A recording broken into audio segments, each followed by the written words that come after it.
미국 대통령이 새로 탄생하는 이제 그런 선거가 있습니다. 새로 정말 또 탄생할지 아니면은 재선을 할지 이제 기추가 주목이 되는데 여러분은 누가 당선될 것 같습니까?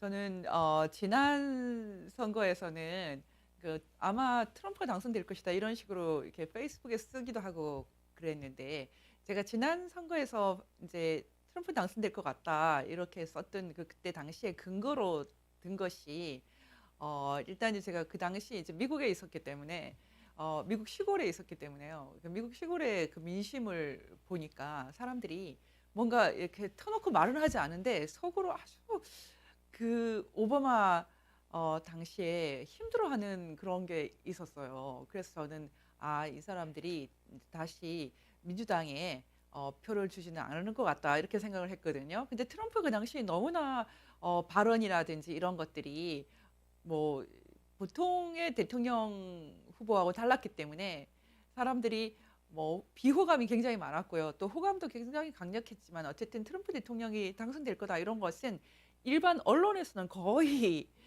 내다보지를 못했어요. 한국 언론도 거의 다 힐러리가 될 거다 이런 식으로 했던 것 같거든요. 그리고 실제로도 그냥 표만 계산했을 때는 트럼프보다는 힐러리가 더 많았죠. 그런데 미국의 이제 선거 제도라는 것이 미국이 한 나라처럼 움직이는 것이 아니라 50개 나라가 이렇게 국가 연합처럼 일종의 유나이티드 컨트리 스테이츠이기 때문에 선거인단 제도를 갖고 있지 않습니까? 그래서 기본적으로 상원 두석하고 그다음에 인구 비례로 나오는 하원 의석을 합한 그 선거인단이 구성이 되기 때문에 한국하고는 기본적으로 좀 다른 간접 선거거든요. 그래서 절대 수로 보면은 힐러리가 당선됐지만은 사실 이제 선거인단 제도로 해서 결국은 트럼프가 당선이 됐죠.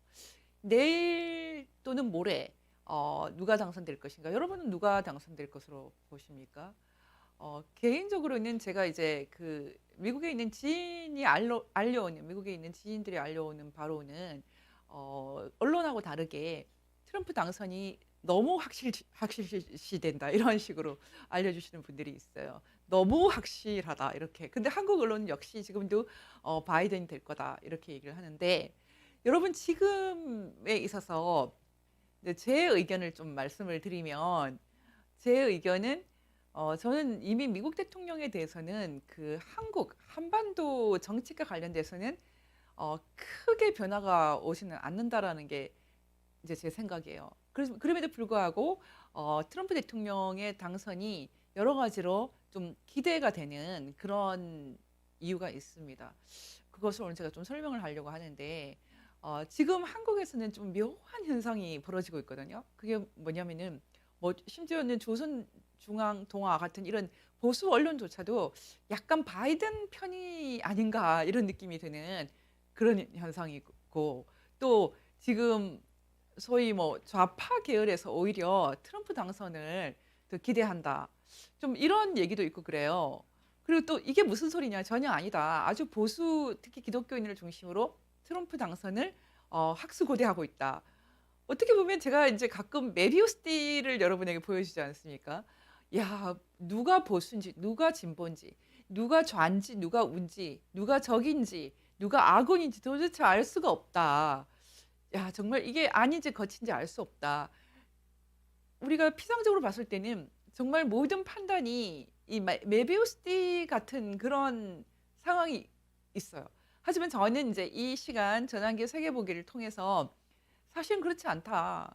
이 메비우스티처럼 안과 겉이 없는 어느 것이 옳은지 어느 것이 틀린지 이런 거 판단할 수 없는 그런 현상이 아니고 얼핏 보기에는 헷갈린다. 어떻게 조갑재 대표 같은 분이 바이든 지지를 할 수 있으며 시장 경제를 옹호하는 이병태 교수 같은 사람이 트럼프를 비판하면서 은근히 바이든 편을 들 수 있느냐 이런 얘기도 이제 많이 있는데 저는 이런 현상은 어쩌면 지금 미국에서 일어나는 또 미국과 한국과 연결되어 있는 이런 여러 가지 현상이 그냥 피상적으로 보기에는 좀 혼동이 있지만은 조금만 더 들어가면 매우 분명한 우리가 반드시 뭔가 선택을 해야 되는 그런 것 앞에 서 있다. 저는 이렇게 계속 말을 해왔거든요. 저는 지금은 확실히 선과 악, 진리와 거짓이 선택으로 주어져 있는 시대지 상대주의적으로 허무주의적으로 모든 것이 옳다 또는 모든 것이 틀리다 이런 판단을 하는 시대가 아니다. 그게 이제 저희의 입장이에요. 오늘 그럼 여러분에게 여쭤보겠습니다. 여러분, 제가 오늘 제목을 민주당이 도대체 어디로 가고 있나? 미국 민주당이 도대체 어디로 가고 있나? 이렇게 어, 이제 제목을 정했거든요. 그리고 트럼프 바이든 갈등의 가장 깊은 골 이렇게 썸네일에 썼어요. 제가 방송하기 전에 저희 스태프들에게 다 물었어요. 트럼프 바이든 갈등의 가장 깊은 골이 무엇이라고 생각하느냐 이렇게 물었는데 여러분은 무엇이라고 생각하십니까? 여러분이? 네, 저희 스태프들은 첫 번째 대답은 중국 문제 이렇게 말했고요. 또 그 다음 대답은 낙태 문제 이렇게 말했어요. 그리고 또 한 분은 동성애 이렇게 말했거든요. 근데 그건 약간 컨닝인 것 같아요. 제가 말한 걸 좀 미리 정보를 들은 것 같아요. 근데 사실 제가 이제 그 정답은 없죠. 그렇지만 제가 생각하는 그 대답은 트럼프와 바이든 또는 민주당과 공화당의 가장 깊은 골이 무엇인가? 그것은 동성애 문제다. 저는 그렇게 생각을 합니다. 그런데 지금 이제 미국에서의 가장 깊은 골이 동성애 문제지만은 그 대북한, 대중국, 대한반도 문제에서 트럼프와 바이든은 실제로 크게 의견이 다르지 않다라는 것이 제 생각입니다. 많은 사람들이 다르다라고 얘기하기도 하는데요. 어, 이때까지 그 미국의 대외 정책을 쭉 살펴봤을 때 어, 미국 대외 정책은 대통령 한 사람이 결정할 수 있는 부분이 큰 것 같지만 실제로 크지 않다라는 게 제 생각이기 때문에 미국의 헌법과 미국의 전통 그리고 상원 또는 하원의 그 의지가 총화를 이루는 부분이 굉장히 크기 때문에요. 실제로 급격한 변화가 오는 것은 사실은 좀 아니다. 좀 어떤 면에서는 약간 정답 같은 것을 갖고서 움직인다. 그래서 트럼프냐 바이든이냐 따라서 그 대한반도 정책이 크게 바뀌지 않을 것이다라는 게 기본적으로 제 생각이에요. 그럼에도 불구하고 트럼프와 바이든 간에 또는 민주당과 공화당 간에 상당히 깊은 골이 있다. 이 깊은 골은 너무 깊어서 정말 무시하기에는 너무나 중대한 것이다. 이런 생각을 하거든요. 그러면은 저희가 이제 이 깊은 골이 어떤 식으로 패어져 있는지를 좀 여러분하고 이미 여러분이 많이 알고 계시겠지만 한번 접근을 해보겠습니다. 제가 처음 오늘 조금 브리핑을 하고 싶은 것이 지금 월드 트레이드 오르게니제이션 말하자면 WTO 그 사무총장 선거에 관련되어 있습니다. 지금 도대체 문재인 정권은 트럼프냐 바이든이냐 이게 좀 헷갈린다 이렇게 보는 사람들이 있는데 그 이유 중에 하나가 지금 트럼프 행정부가 미국 무역협회가 그 이 WTO 사무총장 선거에서 한국 유명희 후보를 택했기 때문에 그렇습니다. 트럼프 대통령이 지금 한국하고 그다지 사이가 좋지 않은 것 같으면서도 아주 적극적으로 유명희 후보를 택해준 나라는 미국이다. 그래서 문재인 대통령과 지금 트럼프 대통령이 상당히 밀월이 아닌가, 뭐 심지어 그렇게 생각하는 사람도 있는 것 같아요. 근데 제가 이제 여러분에게 말씀드리는 것은 그렇지 않다.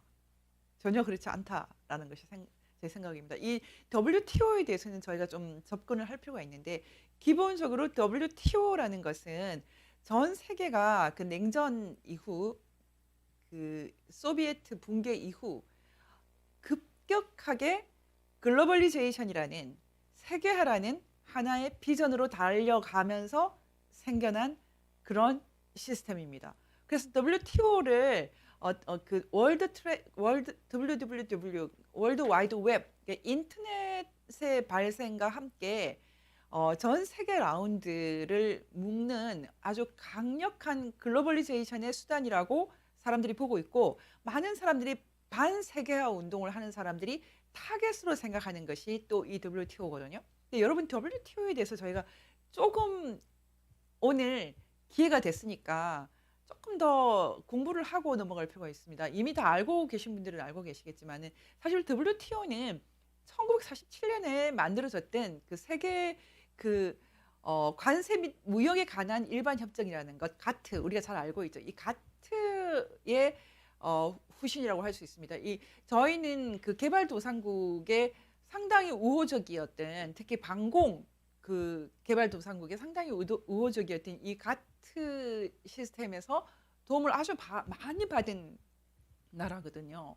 그래서 어떤 사람들은 그 무역, 세계 무역 트레이드라는 것은 미국이 전 세계를 향해서 나누어 준 일종의 선물이다 이렇게 말하는 사람도 있거든요.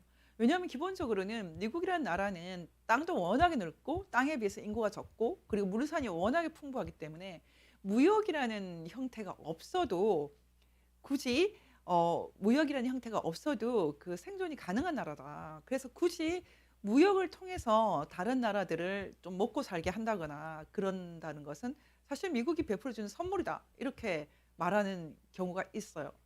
어떤 면에서는 뭐 저희 나라 입장에서 보면은 틀린 말은 아니죠. 저희가 가트 체제 내에서 물건을 팔아서 미국으로 향해서 많이 팔 수 있고 또 그 유럽을 향해서 시장을 또 개척할 수 있었기 때문에 이 가트 체제 또는 WTO 체제라는 것은 한국의 입장에서는 굉장한 것이죠. 저희가 1960년대 대비 그 40년 만에 40년도 안 걸려서 그런 것 같기도 한데 수천 배의 무역고를 달성했거든요. 수천 배. 정확하게 지금은 계산도 잘 못하겠어요. 4천 배까지 제가 들었었어요. 무역고라는 것이 한국이 정말 엄청난 성취를 한 그런 이제 수치거든요. 그만큼 이 무역이라는 것은 한국 입장에서 굉장히 중요한데 미국에서는 사실은 혜택을 베푸는 입장이다. 이런 얘기죠. 이 WTO 전신이 이 가트의 아주 중요한 원칙이 여러분 다 예전에 공부했으니까 아시겠지만은 최혜국 대우거든요. 최혜국. 어떤 나라가 어떤 상당히 이익을 특권을 갖고 있으면 그 특권이 같은 그 조직 회원국은 똑같이 그런 혜택을 누려야 된다. 이런 이제 최혜국 공여 원칙이 있고 그것은 WTO도 마찬가지인데 가트에 비해서 WTO가 차이가 나는 것이 있거든요. 1995년 새로 시작된 이 WTO 같은 경우는 두 가지가 굉장히 이제 차이가 납니다. 그것은 뭐냐면 첫 번째는 미국에도 좀 유리한 조항을 넣게 된 거죠. 좀 우리가 노골적으로 이렇게 말하는 사람이 많지는 않지만 이 WTO를 딱 이렇게 따져보면은 가트가 기본적으로 한국과 같은 이 개발도상국에 상당히 이익을 줘서 공산주의와 싸울 수 있도록 많이 도왔지 않습니까? 그런데 이제 냉전이 끝났기 때문에 이제는 구공산주의 국가들에게 오히려 이익을 줘야 되고요. 이머징 마켓이라고 그러죠. 새로운 그 시장을 향해서 이득을 줘야 되는 것도 있지만 또 하나는 미국도 좀 이익을 얻자라는 개념도 들어있거든요. 그것이 바로 지적재산권 분야입니다. 지적재산권. 그리고 서비스 분야입니다. 그러니까 미국이 지적재산권과 서비스 분야에 대한 그 규제를 이 WTO 체제에서는 집어넣었기 때문에 미국도 WTO 시스템에서는 이제 계속 이익만 주는 것이 아니라 좀 누리겠다라는 의미가 들어있거든요. 그런데 막상 이 WTO가 시작되고 나서 이 WTO는 그 본부가 제네바에 있거든요. 제네바에 있는 그 유엔 기구, 유엔 사무국은 뉴욕에 있지만은 그 제네바에 있는 여러분 이 월드 트레이드 오르게니제이션 이 그 마크를 한번 보십시오. 스위스 제네바에 있는 이 WTO 본부는 그 여러분이 잘 보시면 알겠지만 제네바에 있는 유엔 기구나 그 국제 기구는 상당히 그 후진국 또는 저개발국, 개발도상국 이런 나라들의 더 우호적이에요. 인권이라든지 이제 이런 것들을 주로 다루는데 지금 이 회원국 한번 보십시오. 지금 WTO 회원국이 아주 짙은 녹색이 다 회원국이고 거기다가 EU와 동시에 가입하고 있는 회원국이 연두색이고요. 옵저버로 참관하는 국가가 파란색이고 그리고 미가입국은 거의 볼 수가 없을 정도로 아주 빠른 시간 내에 이 월드 트레이드 오르게니제이션으로 전 세계가 좀 엮여 있는 지금 그런 양상이에요. 그런데 미국 입장에서는 이 월드 트레이드 오르가니제이션만 딱 만들어지면은 이제 가트 체제 때 계속 이렇게 베풀던 것을 자기들도 좀 이익을 누릴 수 있다라는 것이 있었거든요. 말하자면은 지적재산권 분야와 그리고 서비스 분야에서 이제 상당히 그 미국이 좀 그 일종의 걷어들이는 거죠. 왜냐하면은 지적재산권을 가지고 접근하면 미국에서는 상당히 이제 규제를 할 수 있는 게 많은 거죠. 함부로 카피 못하게 하는 거니까요. 그리고 거기다가 또 하나가 더 있는데 이 월드 트레이드 오르가니제이션 WTO 체제에서는 그 일종의 사법제도 말하자면은 그전에는 가트만 해도 그냥 이렇게 그 강제할 수 있는 그런 수단이 별로 없었거든요. 그런데 WTO 같은 경우는 이런 위반을 하면 강제할 수 있는 그 한마디로 말해서 사법 시스템 비슷한 그런 분쟁 해결 기구를 가질 수 있게 된 거예요. 그래서 WTO를 통해서 미국은 좀 무역 질서를 더 잡고 또 자신들도 이 속에서 좀 이익을 얻겠다라는 생각이 분명히 있었는데 막상 이 라운드가 펼쳐지고 나니까 실제로 크게 도움이 되지 않는 거예요. 이 WTO 그 제소 기구에 올라가도 미국이 별로 도움을 못 받는 거예요.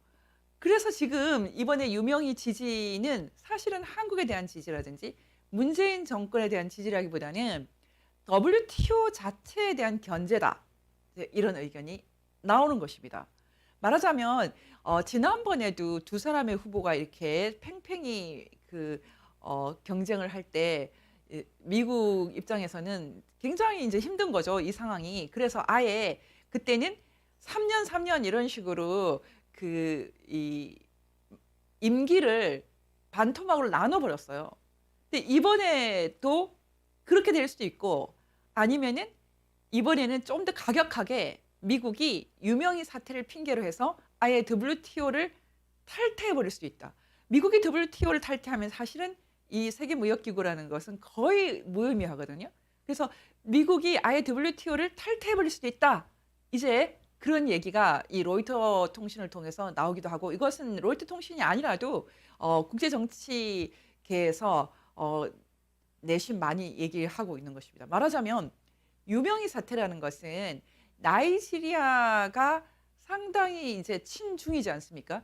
친중이기 때문에 이렇게 보이콧하는 것이 아니고 심지어 유명희 씨가 사무총장이 됐다 하더라도 미국은 그렇게 기뻐하지 않는다. 말하자면 WTO 사무총장 자체를 견제하는 것이다. 이런 의견이 있는 거예요.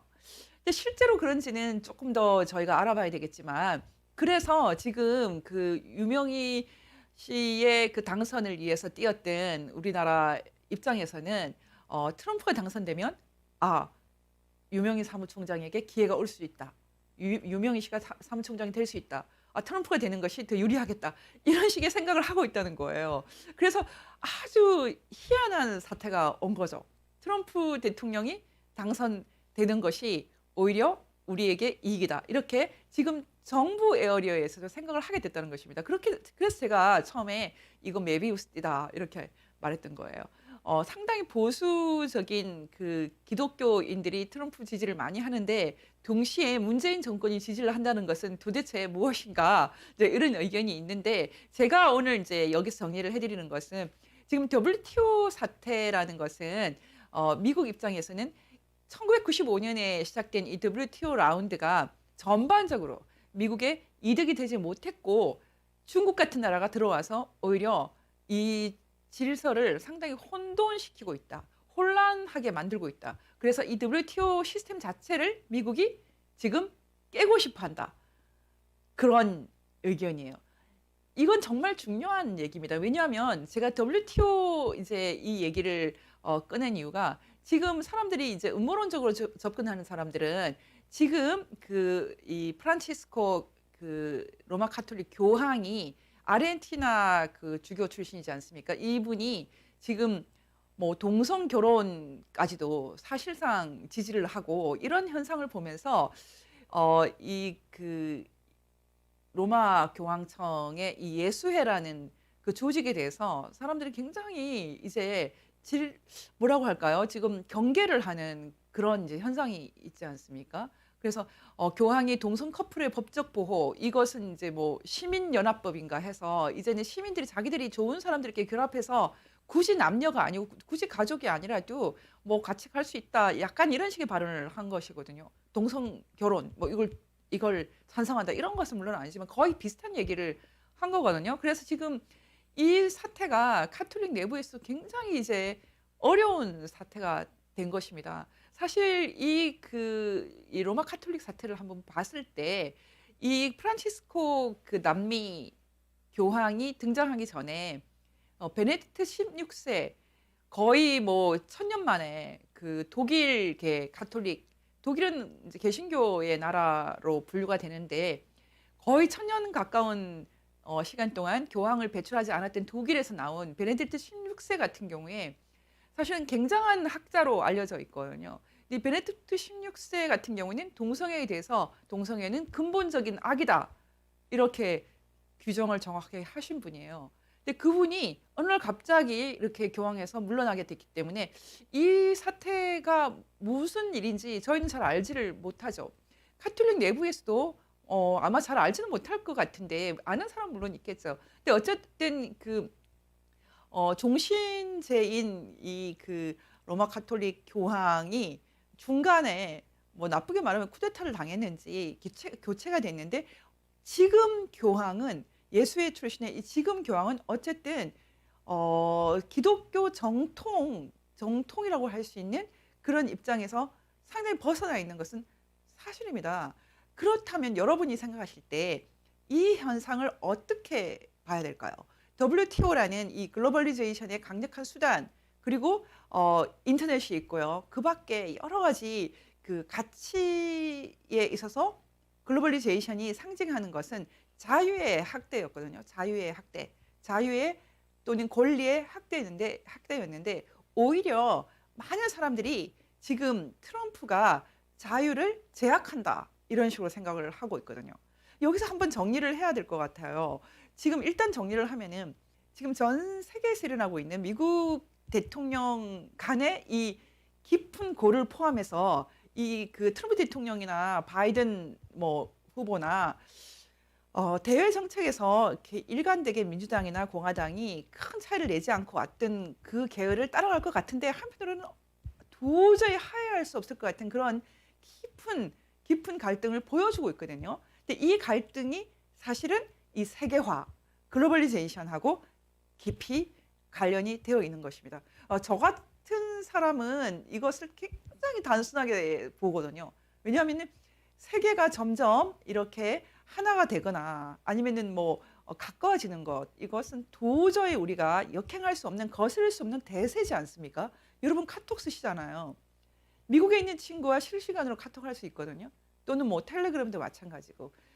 우리가 예전에 미국에 있는 가족에게 전화하기 위해서는 신청하고 몇 시간 기다리고 늘 그랬었어요. 도저히 지금 일어나는 일이 한 세대 안에 이런 변화가 온다는 것이 상상할 수 없는데 아주 빠른 시간 내에 전 세계가 아주 빠른 시간 내에 아주 가깝게 가까워진 것은 틀림없어요. 말하자면 이것을 세계화라고 한다면 이런 세계화를 거스를 수 있는 사람은 없습니다. 이것은 하나의 기술혁명이기 때문에 과학기술혁명이기 때문에 거스를 수 없는데 이 속에 그럼 어떤 세계화에 대한 갈등이 있느냐 그것은 정통 기독교 유대 기독교 질서 속에서 얘기하면은 세인트 폴 바울 사도 이래의 이 세계화라는 개념 그것은 이제 그레이트 커미션이라고 하는 대사명이라는 사명이라고 하는 이런 종류의 세계화.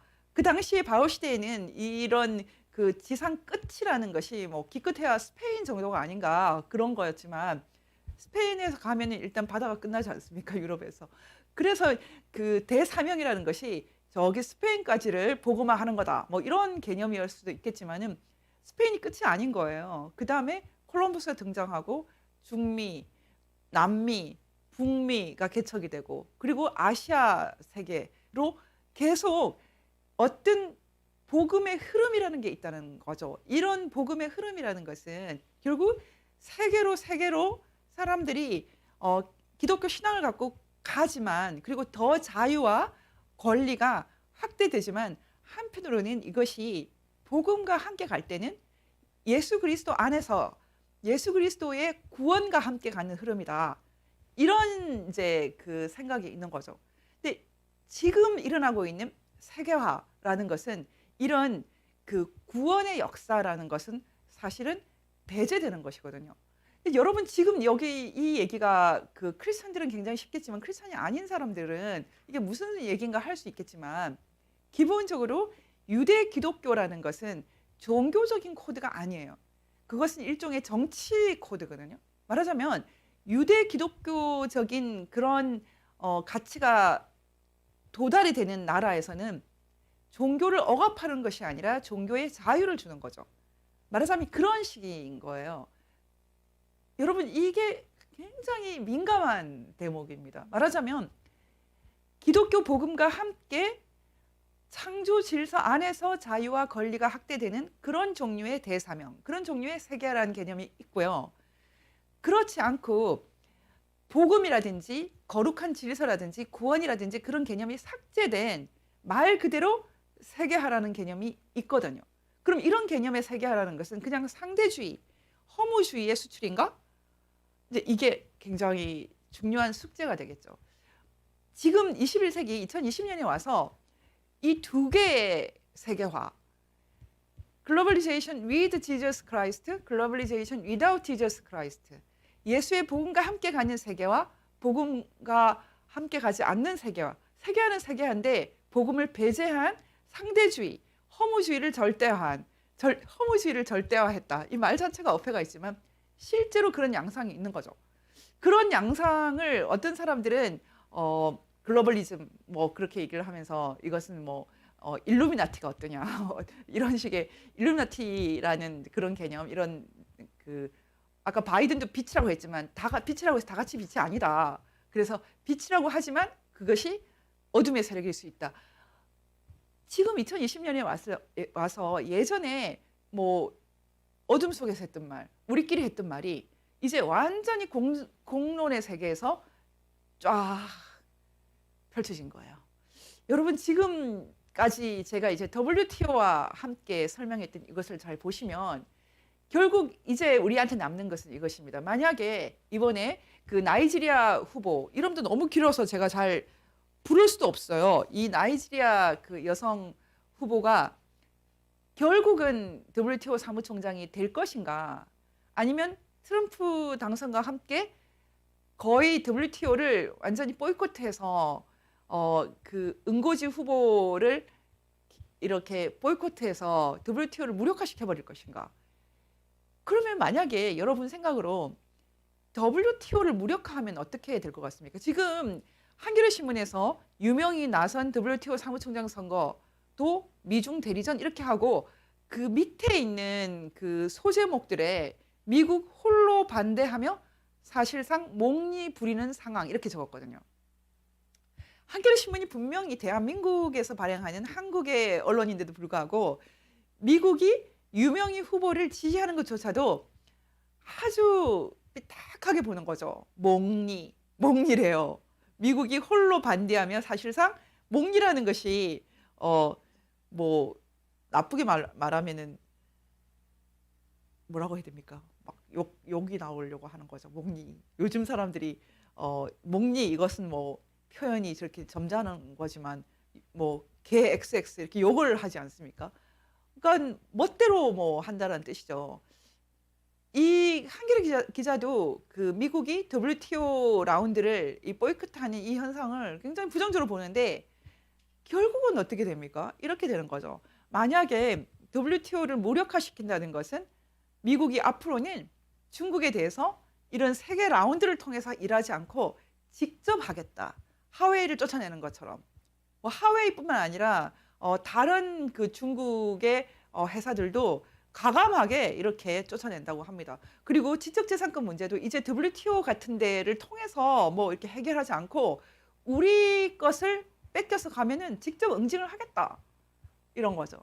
미국 입장에서는 이 WTO 같은 데를 통해서 일을 해봤더니 도움이 안 돼. 그래서 직접 하겠어. 뭐 하웨이 뭐 부사장도 막 잡아들이고 뭐 이런 식으로 하겠다. 여러분 이런 세상이 올 수도 있겠죠. 만약에 이제 트럼프이든 바이든이든 사실 비슷할 것 같은데 미국이 이제 이런 세계 라운드를 통하지 않고 직접 응징을 하는 시대가 온다. 이렇게 됐다고 할 때 그것은 무엇을 말하는 것입니까? 그것은 어떤 면에서는 제가 조금 전에 얘기했던 그 세계화라는 이름으로 온 나라가 함께 간다는 그런 개념 속에서 가치를 중성화시키고 가치를 허무주의화시키는 그런 사태에 대해서도 미국이 훨씬 더 본격적으로 미국이 주장하는 가치를 밀고 나가겠다라는 말이 포함되어 있는 것이거든요. 그러면 이때 미국이 말하는 가치는 유대 기독교적인 가치 그런 표현을 잘 쓰지 않을 것입니다. 그것은 정치 용어로 번역이 되어 있는 그런 말이고 미국에서는 다른 용어를 쓰고 있죠. 이미 그것은 양도 불가능한 권리, 양도 불가능한 천부 인권 이런 개념을 가지고 막 들어가는 거죠. 말하자면 중국을 향해서 너네 왜 공개 처형하니? 공개 처형하지 마. 북한을 향해서도 너네 왜 공개 처형하니? 공개 처형하지 마. 사람이 심지어 사형수라도 제대로 재판을 받고 인권이 있는 거지. 어떻게 사람을 막 죽여? 사람은 누구에게나 양도할 수 없는 권리가 있잖아. 이제 이런 거죠.